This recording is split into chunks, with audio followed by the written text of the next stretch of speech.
Mumbai Tug brought to you by Sunny's World. Pune's Pride Sunny's World, life in Funshine. Resort weddings, events, restaurants, adventure wellness. Sunny's World, perfect destination for every occasion.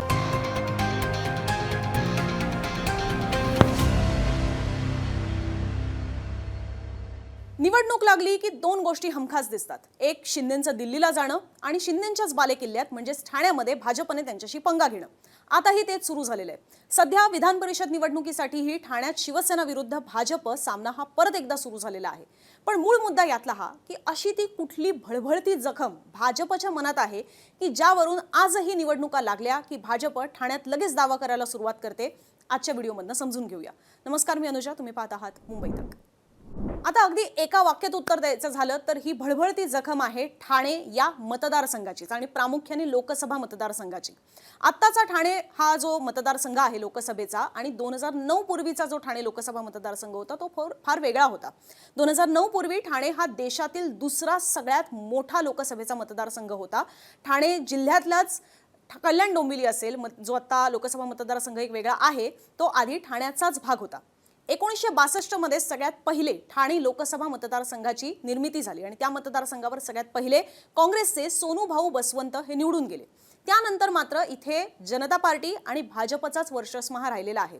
Rambhau Malgi, Ram कापसेंसारखे अभ्यासू नेत्यांनी या मतदारसंघाचं नेतृत्व केलेलं आहे. मात्र ह्याला कलाटणी मिळाली ती 1996 मध्ये. 1996 मध्ये लोकसभा निवडणुकांच्या वेळेला आनंद दिघेंनी ठाणे लोकसभेवर सगळ्यात पहिले शिवसेनेचा दावा ठोकला. मराठीच्या मुद्द्यानंतर हिंदुत्वाकडे आपली कूस बदललेल्या शिवसेनेची ठाणे जिल्ह्यात ताकद वाढतीये. ठाणे लोकसभा मतदारसंघात येणाऱ्या महानगरपालिका नगरपालिकांमध्ये सुद्धा भाजपपेक्षा सेनेचे नगरसेवक जास्त असल्याने या जिल्ह्यात शिवसेनेचा आता प्राबल्य आहे. या जोरावर ठाणे मतदारसंघावर शिवसेनेचा दावा असेल अशी भूमिका ही शिवसेनेचे तत्कालीन ठाणे जिल्हा प्रमुख आनंद दिघेंनी मांडली. आनंद दिघेंची हीच मागणी बाळासाहेब ठाकरे यांनी सुद्धा पुढे लावून धरली आणि युतीच्या जागा वाटपामध्ये ठाण्यात विद्यमान खासदार भाजपचे असून सुद्धा युती टिकवण्यासाठी प्रमोद महाजनांनी, भाजपचे तत्कालीन नेते किंवा दिवंगत नेते प्रमोद महाजनांनी ठाण्याच्या जागेवर पाणी सोडलं. आता जागा तर शिवसेनेकडे गेलेली असल्यामुळे भाजपचे तिथले असणारे राम कापसे यांना शेवटी भाजपला राज्यसभेवर पाठवावं लागलं. त्याही वेळेला भाजपच्या कार्यकर्त्यांमध्ये ही अस्वस्थता होती. आता जे मी मगाशी म्हटलं की ती भळभळती जखम तर ती इथे आहे. भाजपच्या कार्यकर्त्यांमध्ये तेव्हा सुद्धा अस्वस्थता होती असं आजही भाजपचे नेते हे सांगतात. म्हणजे तेव्हाही भाजपच्या तिथल्या स्थानिक जे ठाण्यातलं भाजप आहे त्यांना हा निर्णय पटलेला नव्हता. याचं कारण असं होतं की राम कापसेंसारखा नेता अगदी नगरसेवक, आमदारकी ते खासदारकीपर्यंत प्रवास केलेले नेत्याची सिटिंग सीट, विद्यमान जागा सेनेला सोडावी लागल्याने भाजप कार्यकर्त्यांमध्ये तेव्हा सुद्धा प्रचंड मोठ्या प्रमाणात नाराजी होती आणि पुढे जाऊन सुद्धा ही जखम काही भरली नाही. 1996ला शिवसेनेला ती जागा सुटल्यानंतर 96 ते 2004 सलग शिवसेनेचे प्रकाश परांजपे तिथून निवडून आले आणि सलग 4 वेळेला सेनेचा खासदार आल्यानंतर भाजपने पुढे सुद्धा या जागेचा काही आग्रह धरला नाही किंवा पुढे जाऊन सुद्धा याच्यावर दावा ठोकण्याचा तसा प्रश्न आला नाही. 2008 नंतर मात्र सेनेचे आनंद परांजपे आणि त्यानंतर 2009ला राष्ट्रवादीचे संजीव नाईक ठाण्यातून खासदार झाले. सो कुठल्याही वेळेला भाजपला इथे काही संधी मिळाली नाही. 2014 पासून शिवसेनेने पुन्हा एकदा इथे कमबॅक केलं आणि 2014 ते 19 या दोन्ही लोकसभा निवडणुकांमध्ये शिवसेनेचे राजन विचारे हे निवडून आले. दुसरीकडे 2009ला जी मतदारसंघ पुनर्रचना झाली त्याच्यामध्ये ठाणे आणि कल्याण डोंबिवली असे दोन वेगळे मतदारसंघ तयार करण्यात आले आणि नव्यानं झालेला हा कल्याण लोकसभा मतदारसंघ सुद्धा परत एकदा शिवसेनेकडेच गेला.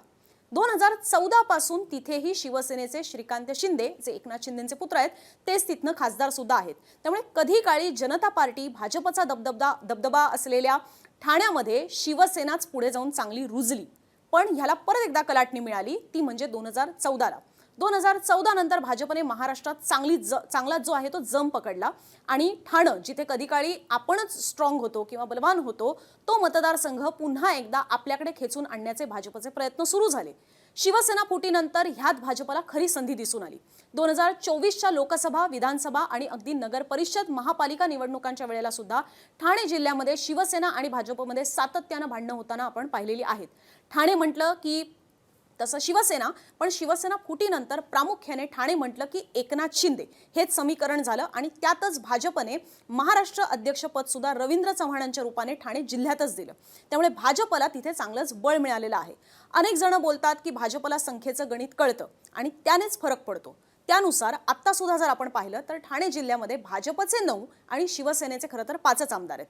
ह्याचं आपण संख्याबळ म्हणजे ह्याचं नावानिहाय बघायचं झालं तर डोंबिवलीमध्ये रवींद्र चव्हाण भाजपचे आहेत, ठाण्यात संजय केळकर, ऐरोलीत गणेश नाईक, बेलापूरमध्ये मंदा म्हात्रे, कल्याण पूर्वमध्ये सुलभा गायकवाड, मीरा भाईंदरमध्ये नरेंद्र मेहता, त्याच्यानंतर उल्हासनगरमध्ये कुमार आयलानी आणि तसंच भिवंडी पश्चिममध्ये महेश चौगुले आणि मुरबाडमध्ये किसान कथोरे यांच्या रूपाने ठाणे जिल्ह्यामध्ये भाजपचे स्वतःचे 9 आमदार आहेत. आणि हीच परिस्थिती शिवसेनेची बघायची झाली तर त्यांचे अवघे 5च आहेत.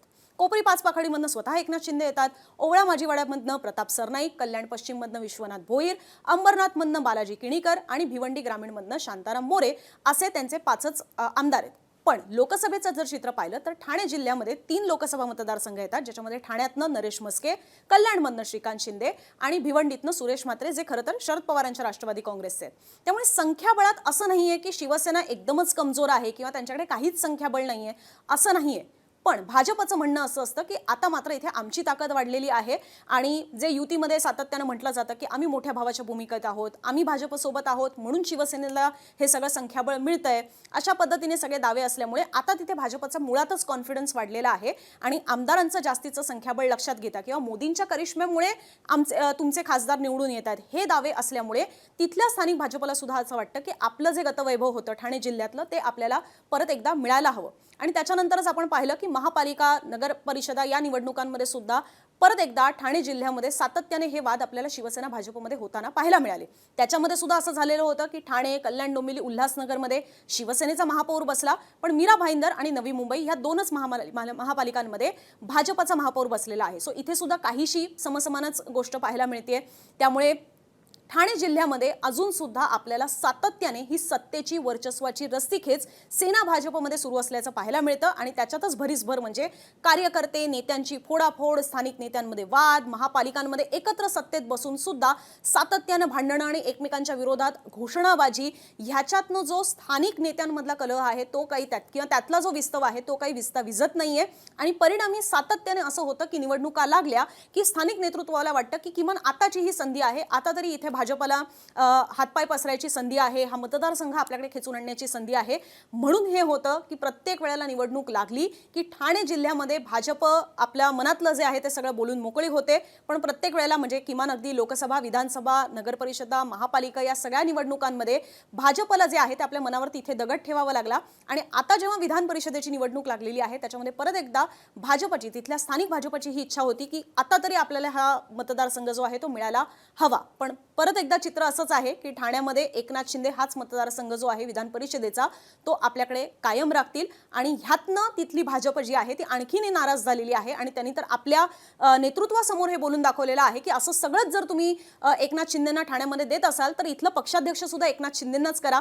इतक्या पद्धतीने ते उद्विग्न ती प्रतिक्रिया होती किंवा इतक्या पद्धतीने ते व्यथित झालेले आहेत. ठाण्याच्या या राजकारणावर तुम्हाला काय वाटतं? तुमच्याही प्रतिक्रिया कॉमेंट बॉक्समधून आमच्यापर्यंत जरूर पोहोचवा. पण हा ठाण्यामधली स्थानिक भाजपची ही एक जखम आहे जी कधी भरून येईल त्यांच्या दृष्टीने हे आपल्याला बघायला हवं. पण त्याच्यामुळे मात्र सातत्याने आपल्याला ठाणे जिल्ह्यामध्ये शिंदे विरुद्ध भाजप हा संघर्ष पाहायला मिळतो. तुमच्या प्रतिक्रिया आमच्यापर्यंत नक्की पोहोचवा आणि असेच माहितीपूर्ण व्हिडिओ पाहण्यासाठी मुंबई तकच्या YouTube चॅनलला सबस्क्राईब नक्की करा.